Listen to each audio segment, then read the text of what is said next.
Hi everybody, I'm Danny Dancer. I'm the Social Studies Educator here at Children's Museum Houston, and today's Educator Moment is sponsored by Phillips 66. So welcome back to another day of our Wakanda Forever WonderWeek, and today we are going to be doing an art project inspired by the movie. So for those of you who have already seen Black Panther, I know we have a lot of fans out there, the production team behind that film, they actually have to do some research to look for inspiration when they're creating things like costumes and makeup and set design. And where they took their inspiration from was the continent of Africa, because of course Wakanda is a fictional country but set on the continent of Africa. And so they looked there to see what they might use to create those different production elements. And so what we are going to do today is we're going to create a piece of art that is inspired by African art.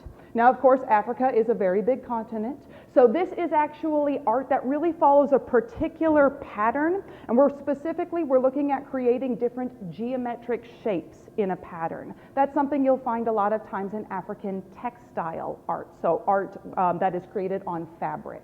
So that's the project that we are going to be working on today. Now, you only need a couple of things to do this particular art project. Makes it super simple. You need a piece of paper and a marker. Now, for the paper, it's great if you have a blank white sheet of paper, but really whatever you have will be fine. If you have colored construction paper, if your paper has lines on it, totally cool. For the marker, what we ideally want to use is a black permanent marker, and I'll explain why a little bit later. But if you don't have a permanent marker, or because of course it has the word permanent in it, if families are like, no, please don't use that, that's okay. You can use a washable marker, or you can even use something like a black crayon. These are the two things that we need. Your first step for this is to take your marker and you're going to divide your piece of paper up by making a few lines. Now you can do this one of two ways. You can either just draw 3 or 4 lines anywhere you want. That'll just divide your paper up into sections. Or if you want to have a little bit more equal spacing on your paper, you can take your marker and you can draw 5 or 6 lines that sort of follow a curve on your paper so that you end up with kind of a half rainbow shape. You'll end up with something that looks a little bit like this.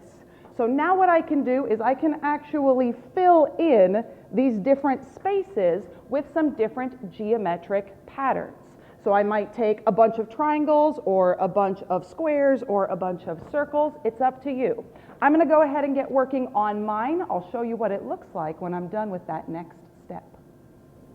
All right, everybody, I have the second step of my artwork complete. So these were the lines that I drew earlier, and now I have filled in some shapes. I've got a bunch of diamonds up here. I just did some cool little V shapes along here, some triangles, some straight lines. I got circles and zigzags and stripes, and I also decided to be extra super cool and look up how you actually do the font, how we actually write the words Wakanda Forever in the movie, and I think it looks pretty cool, I'm gonna say.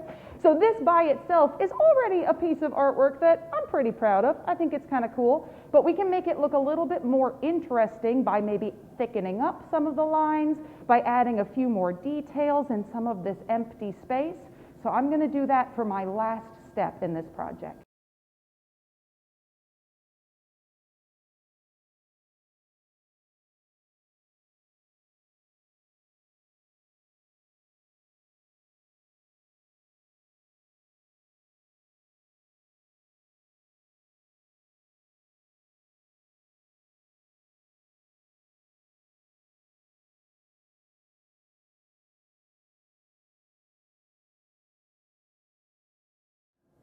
All right, guys, I ended up adding a ton of detail. I was having a lot of fun. I thickened up some of these lines. I added in some new patterns along here. I added in some patterns here. I thickened up some more lines down here. And in the end, I think this looks pretty cool. So I am done with my art. If you want to take this a step further, you can also add color. So if you were using a permanent marker, you can pretty much use anything to color this in, including markers or colored pencils or even watercolor paints, because the lines won't smear. Now, if you didn't use permanent marker, you just need to be a little bit careful how you color so that you can color around the black lines. But you can leave it like this, or you can add some color. It's totally up to you. Thank you very much, everybody, for joining us for today's Educator Moment. Thank you to Phillips 66. I hope you all have fun creating your art at home. And of course, Wakanda Forever.